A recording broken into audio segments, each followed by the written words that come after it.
Good afternoon, ma'am. Good afternoon. Good afternoon, all.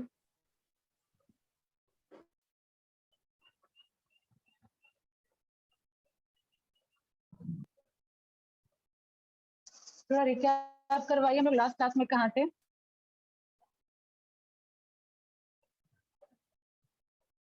Corporate level ma'am पूरा करते हैं। Corporate level strategy का जो डायग्राम था वो पूरा हो गया था।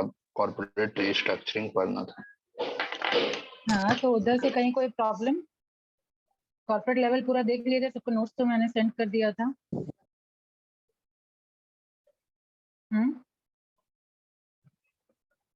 किसी को कोई प्रॉब्लम Yes, नहीं ma'am. तो फिर हम लोग अपना नेक्स्ट टॉपिक शुरू करेंगे, कॉर्पोरेट रिस्ट्रक्चरिंग। बच्चे भी ज्वाइन ही कर रहे हैं।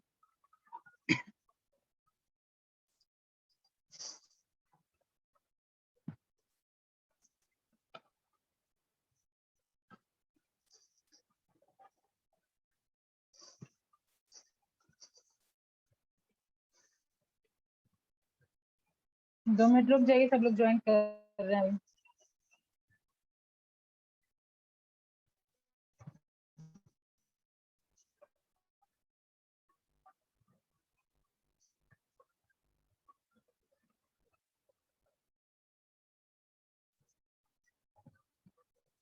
इन स्क्रीनशॉट लेने का जिम्मा रोशन आपका। अटेंडेंस का स्क्रीनशॉट वगैरह ले लीजिएगा पार्टिसिपेंट का। ठीक है ठीक है, शुरू किया जाए। देखिए, हम लोग का जो नेक्स्ट टॉपिक है वो है कॉर्पोरेट रिस्ट्रक्चर। तो क्या होता है कॉर्पोरेट रिस्ट्रक्चरिंग? तो जैसा आपको सब लोग पेन और कॉपी के साथ बैठेंगे, क्योंकि आपके मॉड्यूल का मैंने देखा है, थोड़ा सिंप्लीफाई लैंग्वेज में आप लोग लिख लीजिएगा, समझते जाइए और लिखते जाइए। देखिए, कोई भी कंपनी किस पर्पस से करती है काम? सबसे पहला तो पर्पस है ग्रोथ। ग्रोथ क्या होता है? दो टाइप का होता है, ठीक है। एक पहला ऑर्गेनिक होता है, दूसरा इनऑर्गेनिक, ठीक है। तो ऑर्गेनिक ग्रोथ क्या होता है? हमेशा इंटरनल होता है। मेरी आवाज वगैरह सारा कुछ क्लियर है? Yes, मेरी ma'am. आवाज क्लियर है सबको? ठीक है। तो ऑर्गेनिक ग्रोथ क्या होता है? हमेशा इंटरनल होता है। अब इंटरनल ग्रोथ में हम लोग क्या करते हैं? या तो हम एम्प्लॉयज का ग्रोथ करेंगे, या तो अपने रूल्स एंड रेगुलेशन में ग्रोथ करेंगे, ठीक है, मतलब चेंजेस लाएंगे। ये हो गया आपका इंटरनल ग्रोथ, ठीक है। तो ऑर्गेनिक ग्रोथ हमेशा इंटरनल होता है। अब इनऑर्गेनिक ग्रोथ क्या होता है? जो एक्सटर्नल ग्रोथ होता है। जैसे हम किसी को एक्वायर कर लिए, कोई कंपनी अगर किसी को एक्वायर कर लेती है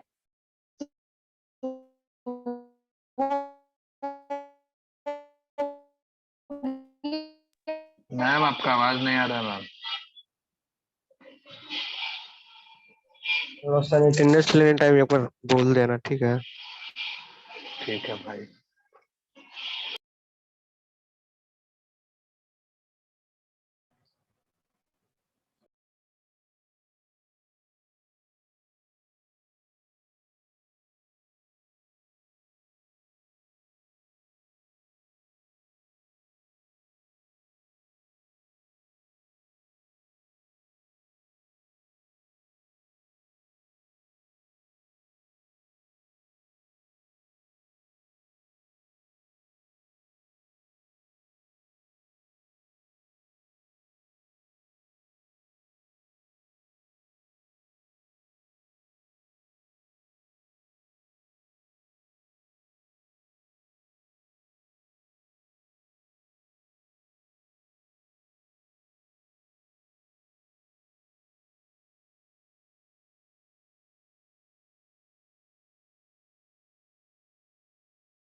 मैम लीव हो गई है क्या?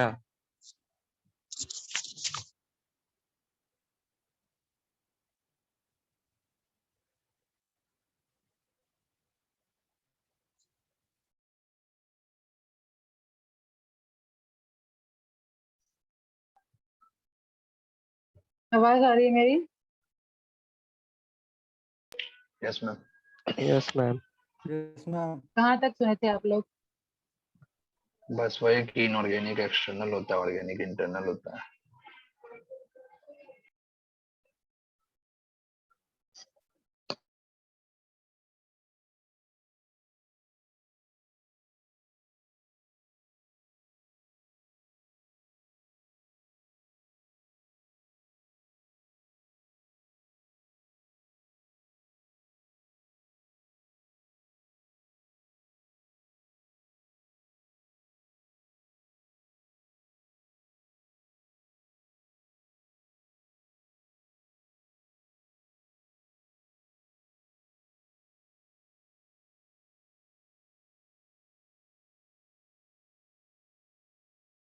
हम लोगों ने अभी तक डिस्कशन किया कि कोई भी कंपनी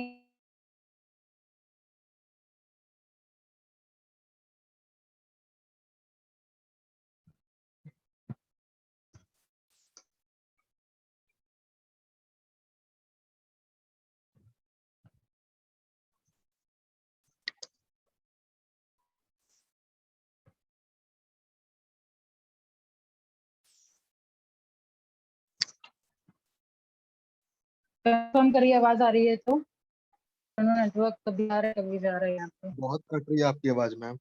वही मैम, बहुत आवाज आपका कट कट के आ रहा है। खैर अभी तक जहाँ तक बताया वो वहां तक तो क्लियर है ना? बस मैम कुछ ऑर्गेनिक सुनाई नहीं इनऑर्गेनिक दिया मैम। हाँ बस बस सब ग्रुप इनऑर्गेनिक में और बता ही रही हूँ मैं। ऑर्गेनिक के अलावा कुछ नहीं। दोनों का मतलब भी तो समझिए ना। No ma'am. मतलब नहीं समझे अब तक? सुनाई नहीं दिया कुछ भी। ठीक है म्यूट करिए जिधर से भी आवाज आ रही है। सुनिए, मैंने कहा था अभी तक कि जो भी आपकी कंपनी जो भी जिस पर्पज से फ्रेम होती है उसका मेन मकसद होता है ग्रो करना। आप कोई भी बिजनेस अगर अपना खोलेंगे उसका मेन मकसद क्या हुआ, उसका ग्रोथ हो। आज एक सिटी में है कल दूसरे सिटी में हो, परसों कंट्री से बाहर भी जा सकते हैं, ये मेन पर्पज होता है कि नहीं? यस मैम होता है। हाँ, उसी का मैंने बताया जो ग्रोथ होता है दो टाइप का होता है, या तो हम ऑर्गेनाइजेशन के अंदर ग्रोथ करेंगे, ठीक है, या तो किसी को हम एक्वायर करके तुरंत से ग्रो कर जाएंगे, ठीक है। तो इंटरनल जो होता है हम लोगों का वो होता है ऑर्गेनिक ग्रोथ, ये मैंने बताया, ठीक है। जो इंटरनल हम लोग कुछ करते हैं ऑर्गेनाइजेशन के अंदर कोई चेंजेस लाएंगे, ठीक है, चाहे रूल्स एंड रेगुलेशन में पॉलिसी में अगर हम चेंजेस लाएंगे तो वो होता है आपका ऑर्गेनिक ग्रोथ। यहाँ तक क्लियर है? Yes ma'am. Yes ma'am. ठीक है, उसको हम लोग कहते हैं बिजनेस रिस्ट्रक्चरिंग। जो आपका इंटरनल अगर हम चेंजेस लाएंगे बिजनेस रिस्ट्रक्चरिंग, ठीक है। यस और नो? Yes ma'am. और कॉर्पोरेट रिस्ट्रक्चरिंग क्या हुआ, जब हम एक्सटर्नल ग्रोथ करते हैं, ठीक है, या इनऑर्गेनिक ग्रोथ करते हैं। इनऑर्गेनिक ग्रोथ करने में क्या होता है, या तो हम किसी को एक्वायर कर लेते हैं, तो एक्वायर करने में क्या हुआ, ऑनरशिप चेंज होगा, मैनेजमेंट चेंज होगा, ठीक है, ये सारा कुछ चेंज हो जाता है कॉर्पोरेट रिस्ट्रक्चरिंग में। तो कॉर्पोरेट रिस्ट्रक्चरिंग कब होता है, जब ऑर्गेनाइजेशन में कहीं कोई प्रॉब्लम होता है, कुछ इश्यू होता है तो, ठीक है, कोई फाइनेंशियल डेंजर में अगर होता है तो, ठीक है, यहाँ तक यस आई मैम। बात समझ में? यस तो मैम, लेकिन मैम अब इनका ये पहले ऑर्गेनिक और एक इनऑर्गेनिक मैम, ऑर्गेनिक और हाँ हाँ इनऑर्गेनिक कहने का कुछ स्पेसिफिक रीजन है क्या? वही तो मैं बता रही हूँ, ये ग्रोथ का दो टाइप है। एक ऑर्गेनाइजेशन के अंदर जो ग्रोथ होता है और एक ऑर्गेनाइजेशन के बाहर जो ग्रोथ होता है। तो ये ग्रोथ दो टाइप का होता है, एक ऑर्गेनिक और इनऑर्गेनिक, ठीक है। ग्रोथ का दो टाइप है ये, या उसको आप इंटरनल और एक्सटर्नल भी बोल सकते हैं। इंटरनल ग्रोथ या एक्सटर्नल ग्रोथ, दोनों नाम आपको पता होना चाहिए। अंकित क्लियर यस है? Ma'am clear.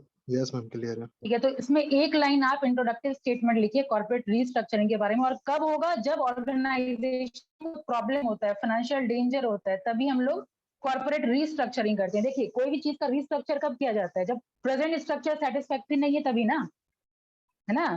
तो जब प्रेजेंट स्ट्रक्चर सेटिस्फैक्टरी नहीं है तब हम रीस्ट्रक्चर करेंगे, या बेहतर इंप्रूव करने के लिए हम लोग हमेशा रीस्ट्रक्चर करते हैं, है कि नहीं।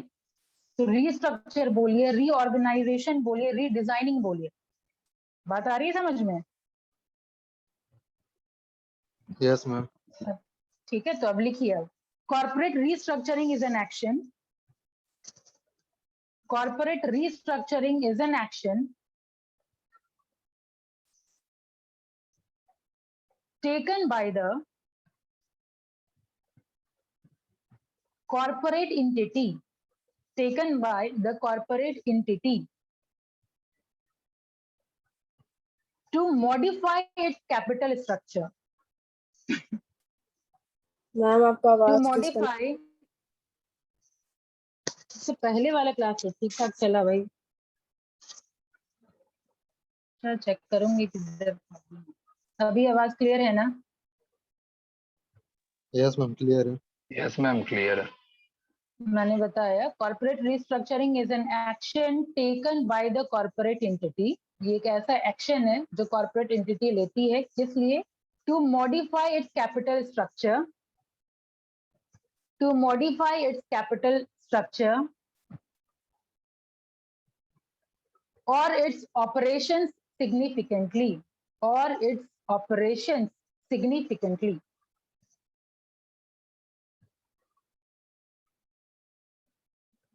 ठीक है, full stop. Generally, corporate restructuring happens when a corporate entity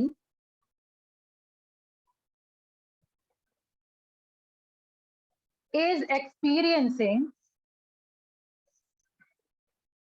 significant problems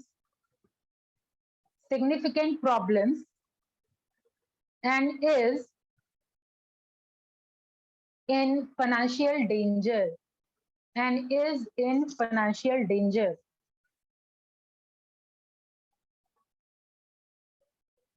ठीक है। तो अब तक हम लोग ये समझे हैं कि जब भी कैपिटल स्ट्रक्चर में कोई चेंजेस लाना होगा या ऑपरेशन में कोई चेंजेस लाना होगा, तब हम लोग कॉर्पोरेट रिस्ट्रक्चरिंग करते हैं।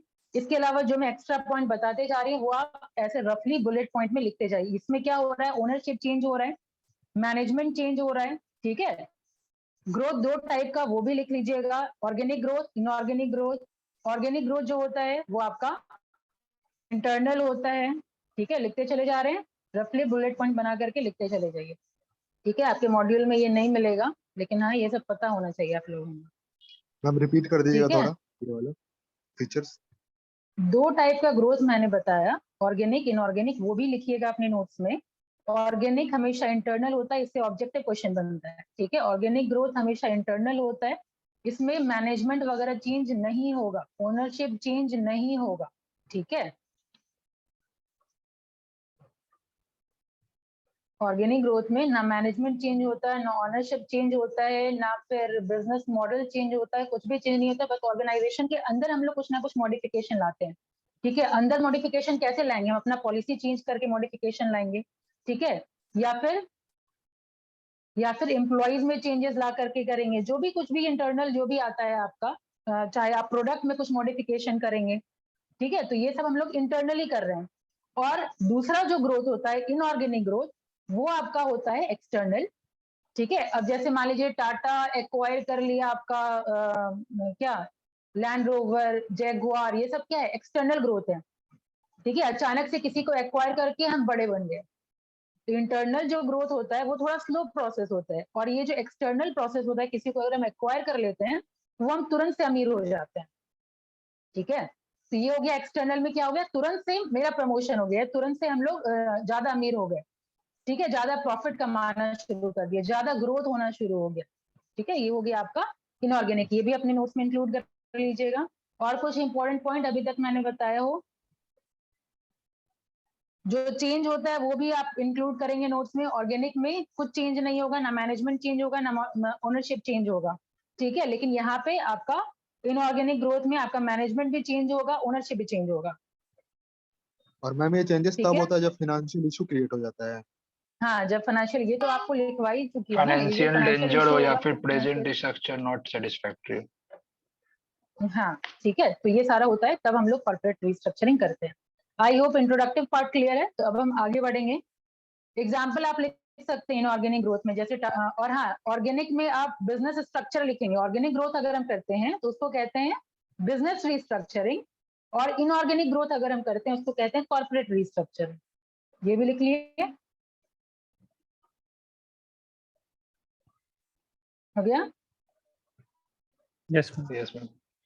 एग्जाम्पल भी आप इनऑर्गेनिक ग्रोथ में ये लिख लीजिएगा जो मैंने अभी आपको बताया। जैसे टाटा अगर एक्वायर कर रही है जैगुआर, लैंड रोवर, ठीक है, ये सारा इनऑर्गेनिक ग्रोथ हो गया। या फिर और जो भी आपके दिमाग में होगा, जो भी एक्वायर किया हो या मर्ज हुआ हो, ठीक है, तो वो सब इसके अंदर एग्जाम्पल आ जाएगा। जैसे टाटा एक कोरस को भी एक्वायर की थी, लंदन की जो कंपनी है, ठीक है, कोरस को भी एक्वायर की थी, वो भी एग्जाम्पल में आ जाएगा।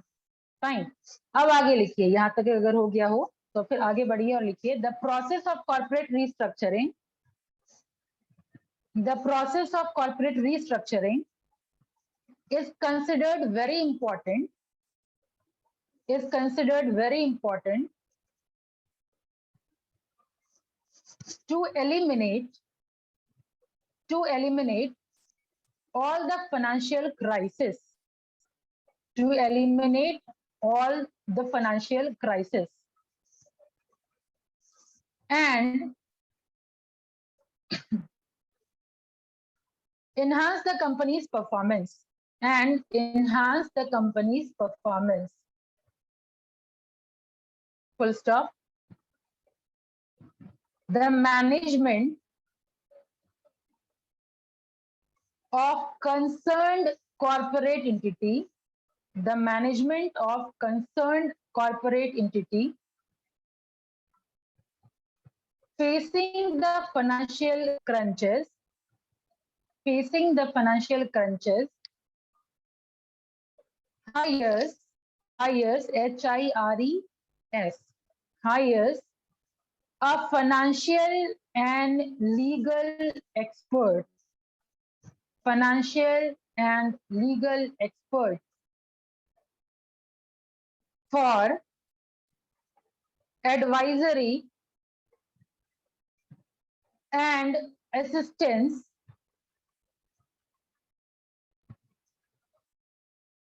in the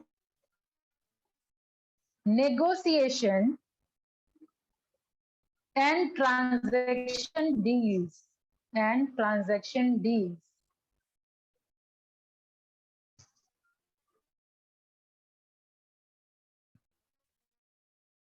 The need for corporate restructuring, the need for corporate restructuring arises due to the change in ownership, structure of the company, change in ownership structure of the company. Full stop. Such change in the ownership structure, such change in the ownership structure of the company might be due to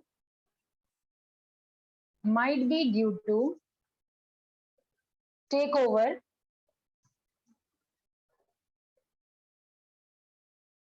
merger, comma देते जाइए, लिखते जाइए, takeover, comma, merger, comma, adverse economic conditions, adverse economic conditions, comma, adverse change in business. अब adverse change in business कैसे हो सकता है? जैसे मान लीजिए बाय आउट हो गया। अब ये बाय आउट टर्म का क्या मतलब हुआ? जब कोई कंपनी सारा शेयर, कुछ शेयर या मतलब जरूरत से ज्यादा शेयर यानी 50% से अधिक शेयर अगर कोई खरीद ले या सारा शेयर अगर खरीद ले तो उसको हम लोग कहते हैं बाय आउट। तो बिजनेस में अगर बाय आउट का कंडीशन हो गया, बैंकरप्सी का कंडीशन हो गया, ठीक है, तो ये सब चेंजेस की वजह से भी हम लोग कॉर्पोरेट रिस्ट्रक्चरिंग करना पड़ जाता है। ठीक है, अब कितने टाइप कॉर्पोरेट रिस्ट्रक्चरिंग? दो टाइप का टाइप्स ऑफ कॉर्पोरेट रिस्ट्रक्चरिंग। पहला फाइनेंशियल रिस्ट्रक्चरिंग, पहला फाइनेंशियल रिस्ट्रक्चरिंग, और दूसरा होता है आपका ऑर्गेनाइजेशनल रिस्ट्रक्चरिंग।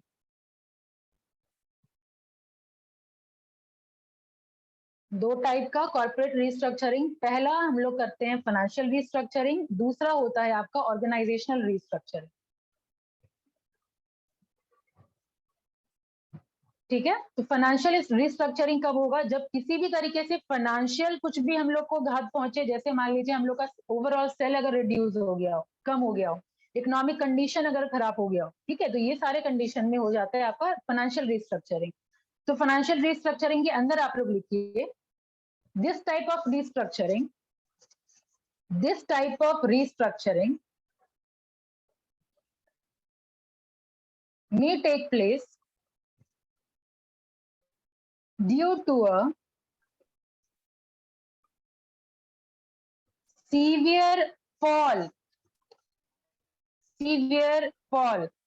मैम रिपीट कीजिएगा, लीव हो गए थे। This type of, क्या बताया था मैंने? क्या बताया था Janvi? This type of restructuring takes place due to This type of restructuring may take place due to severe fall in overall sales. Severe fall in overall sales. Severe fall in overall sales. Because of the adverse economic condition. Because of the adverse economic condition.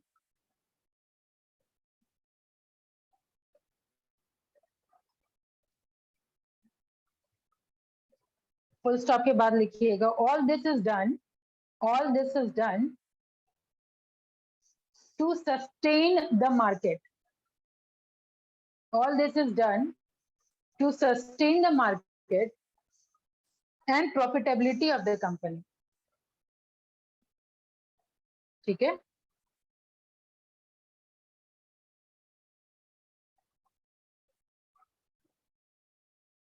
हो गया? Yes ma'am. दूसरा type है organisational restructuring. अब ये organisational restructuring क्या हुआ?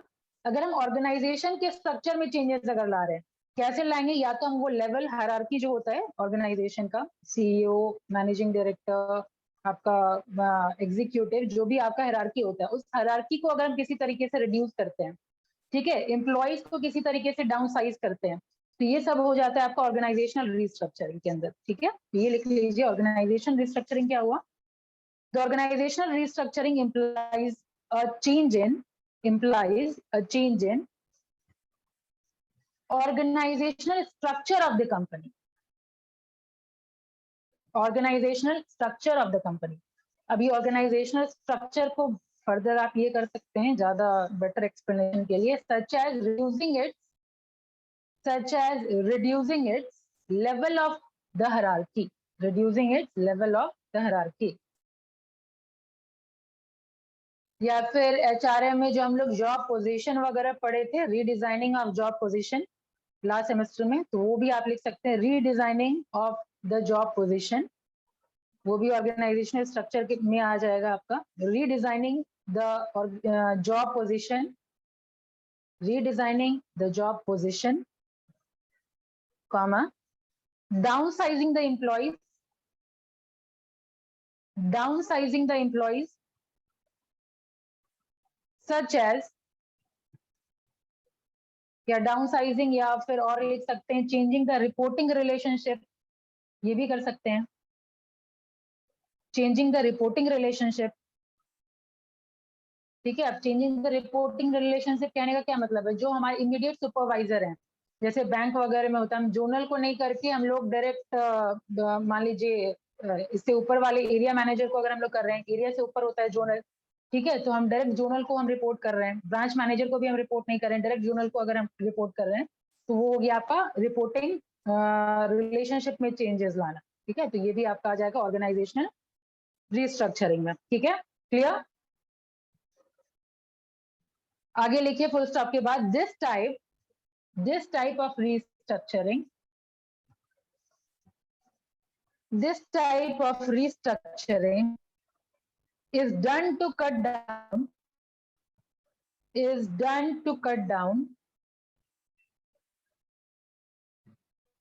the cost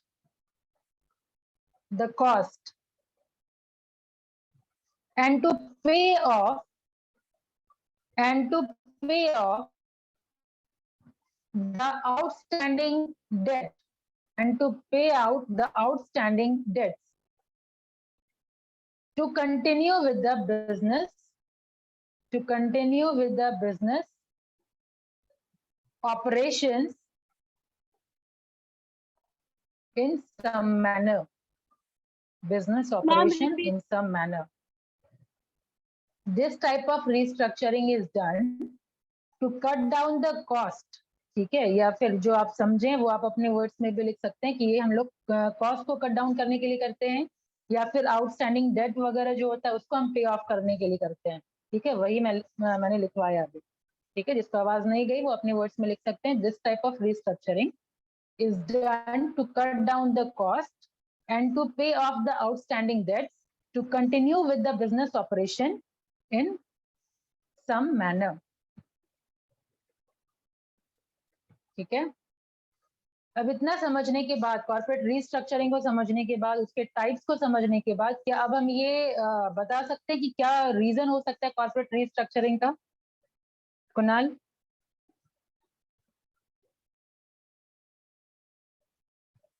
आवाज आ रही है मेरी?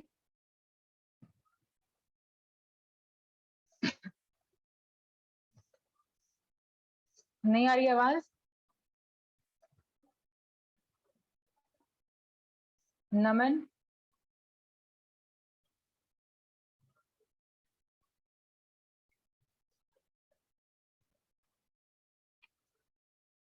मेरी आवाज आ रही है सबको? Yes ma'am. Yes ma'am. तो जिनको नहीं जा रही है मतलब माना जाए कि ये प्रेजेंट नहीं है। कुणाल, आप प्रेजेंट नहीं है, बस लॉगिन किया हुआ है आपका, इसका मतलब? नमन,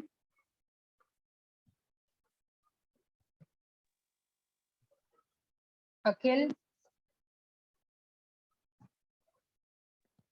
वेरी गुड। अच्छा, आप हैं। कॉर्पोरेट रिस्ट्रक्चरिंग समझ गए? हाँ, यस मैम। ठीक है, तो रीजन बता सकते हैं क्यों करना क्यों जरूरी है कॉर्पोरेट रिस्ट्रक्चरिंग? अगर हम मीनिंग समझ गए हैं तो अगर मैं रीजन पूछूं तो बता सकते हैं। कॉर्पोरेट रिस्ट्रक्चरिंग करते हैं ये कॉस्ट को कट करने के लिए, ये सब। हेलो। हाँ हाँ, सही बोल रहे हैं। आगे और एक रीजन हो गया कॉस्ट। हम आउट डेप्ट, ये सब आउटस्टैंडिंग डेप्ट को पे करने के लिए। ठीक है, ये भी सही है। और सबसे पहला पॉइंट जो ग्रोथ पर्पस होता है ना कॉर्पोरेट रिस्ट्रक्चरिंग का, सबसे मेन मकसद होता है एक्सपेंशन, ग्रोथ। ठीक है, ये भी लिख देंगे। हाँ, और बताइए मैम। आप कोई और बताइए, बहुत मेहनत कर लिए। सोनम बताइए, 3 पॉइंट हो चुका। Empowerment of employees. एम्प्लॉयज का एम्पावरमेंट इनडायरेक्टली आप बोल सकते हैं, लेकिन एम्प्लॉयज को जनरली अपने इनकम से मतलब होता है। और सोचिए, और कोई पॉइंट?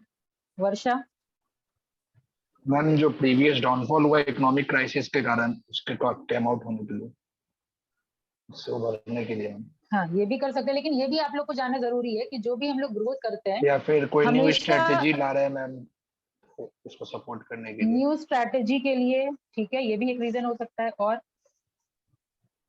यानी हम चेंज लोग इन अपने वर्ड्स में फिजिकल एंड लिख देंगे। Government policy. और जॉब हायरार्की को हाँ? मैम रीस्ट्रक्चरिंग करने के लिए भी कर सकते हैं ma'am. Change in physical and government policy. Physical and government policy. Change in physical environment policy थोड़ा टफ लग रहा है मुझे।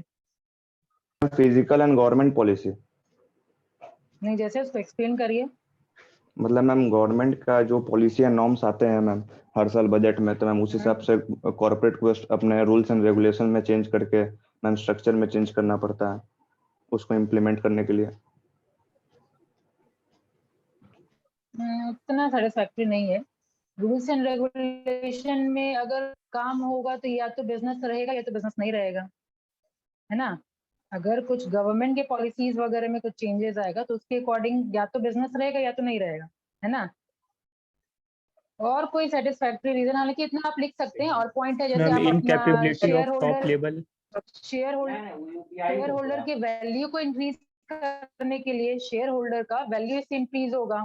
ठीक है, मर्जर जब कोई कंपनी दो कंपनी का होता है तो ऑब्वियसली वैल्यू इंक्रीज होता है ना। जैसे आप लोग शेयर ट्रेडिंग वाले बहुत लोग हैं यहाँ पे, अगर मर्जर वगैरह हो गया और वो सक्सेसफुल रहा, ठीक है, तो 500 का शेयर कल को कहाँ तक 1000 रुपया तक पहुंच जाता है। होता है कि नहीं? लोग सोचते हैं कि अब तो बेनिफिट होगा, ठीक है, बस शर्ते की ग्रोथ हो, डी ग्रोथ ना हो। डी ग्रोथ का भी बहुत एग्जांपल है, जैसे आपका सन फर्मा और रेनबैक्सी, ठीक है, लगभग 3 बिलियन यूएस डॉलर दे करके बर्बादी हुआ था उसका, है ना। तो शर्ते की ग्रोथ हो, डी ग्रोथ ना हो। तो हमेशा मर्जर से क्या होता है, या एक्विजिशन से, या फिर कॉर्पोरेट रीस्ट्रक्चरिंग से क्या होता है कि हम लोग शेयर होल्डर का हमेशा वैल्यू इंक्रीज होता है, ठीक है। तो आप लोग रीजन लिख लेंगे, बस पॉइंट लिखते चले जाइए, रीजन फॉर कॉर्पोरेट रीस्ट्रक्चरिंग। तो ये जो भी पॉइंट अभी हम लोगों ने डिस्कशन किया वो बस पॉइंट लिख लीजिए, अंदर तो पूरा एक्सप्लेनेशन आप लोग कर ही लेंगे। पहला एक्सपेंशन एंड ग्रोथ, रीजन दीजिए, topic reason for corporate restructuring, उसके अंदर जाए आएगा पहला expansion and growth,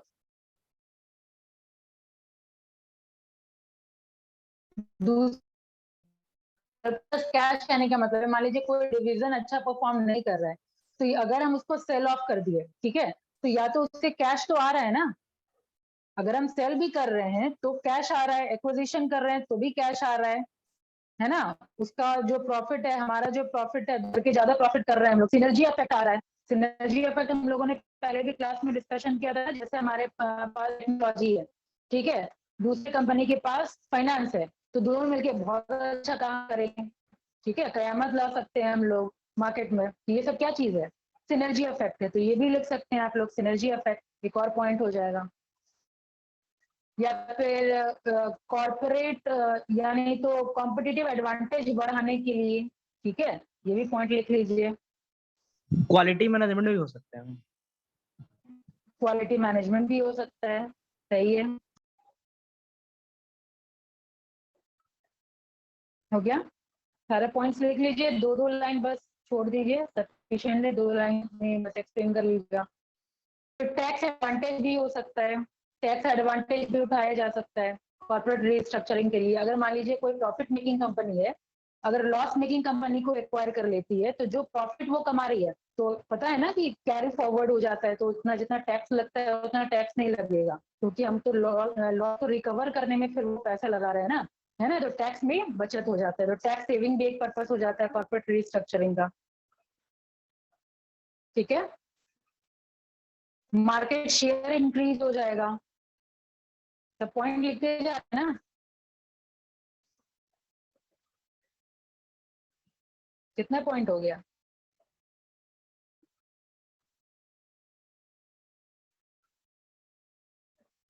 9 point ma'am मुझे।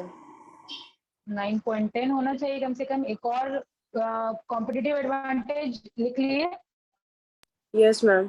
कोर कॉम्पिटेंसी वगैरह भी इंक्रीज किया जा सकता है, ठीक है, कोर कॉम्पिटेंसी भी इंक्रीज किया जा सकता है।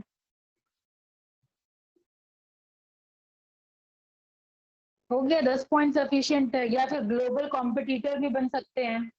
और जितना भी आप कॉन्सेप्ट समझे हैं, आप पॉइंट एड ऑन होता चला जाएगा, जितना ज्यादा पॉइंट उतना ज्यादा अच्छा मार्क्स, ठीक है। कॉन्सेप्ट समझ गए तो ये आप अपने वर्ड्स में इतना लिख करके आ सकते हैं। हो गया, यहाँ तक कर लिए, रीजंस तक कर लिए। अब आगे बढ़ते हैं हम लोग, कैरेक्टरिस्टिक्स ऑफ कॉर्पोरेट रीस्ट्रक्चरिंग। अब नेक्स्ट टॉपिक बन रहा हमारा हो रहा है कैरेक्टरिस्टिक्स ऑफ कॉर्पोरेट रीस्ट्रक्चरिंग। तो पहला कैरेक्टरिस्टिक्स होगा टू इम्प्रूव द, पहला कैरेक्टरिस्टिक्स होगा to improve the balance sheet of the company. Characteristics होगा to improve the balance sheet of the company,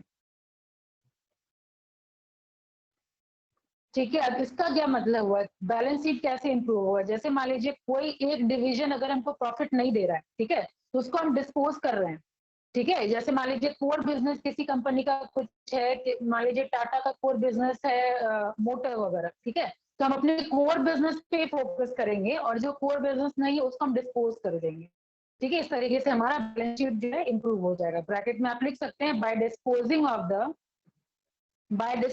of the unprofitable division from its core business। हो गया। Next होगा staff reduction. Ma'am business के बाद क्या next बोले? होगा core business, बस फर्स्ट पॉइंट मैंने बताया to improve the balance sheet of the company, bracket में लिखा था by disposing of the unprofitable division from its core business. हो गया। नेक्स्ट पॉइंट लिखेंगे आप स्टाफ रिडक्शन। नेक्स्ट पॉइंट लिखेंगे आप स्टाफ रिडक्शन। स्टाफ रिडक्शन कैसे? उसी तरीके से जो भी अनप्रॉफिटेबल पोर्शन है उसको हम क्लोज डाउन कर देंगे बाय क्लोजिंग डाउन, लिख लीजिए बाय क्लोजिंग डाउन ब्रैकेट में, और selling off the unprofitable portion, और selling off the unprofitable portion. हो गया। मैम सेलिंग ऑफ नेक्स्ट होगा अनप्रॉफिटेबल पोर्शन।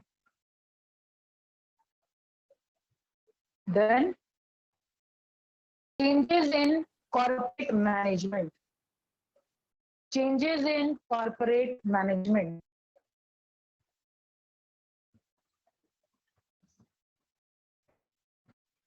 ठीक है,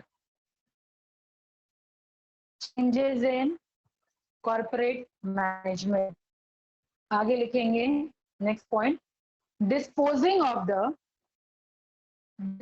of the underutilized asset, underutilized asset,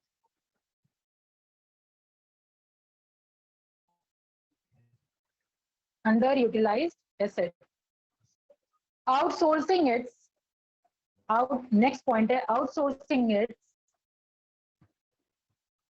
operations, outsourcing its operations। अब ये आउटसोर्सिंग क्या है, याद है किसी को?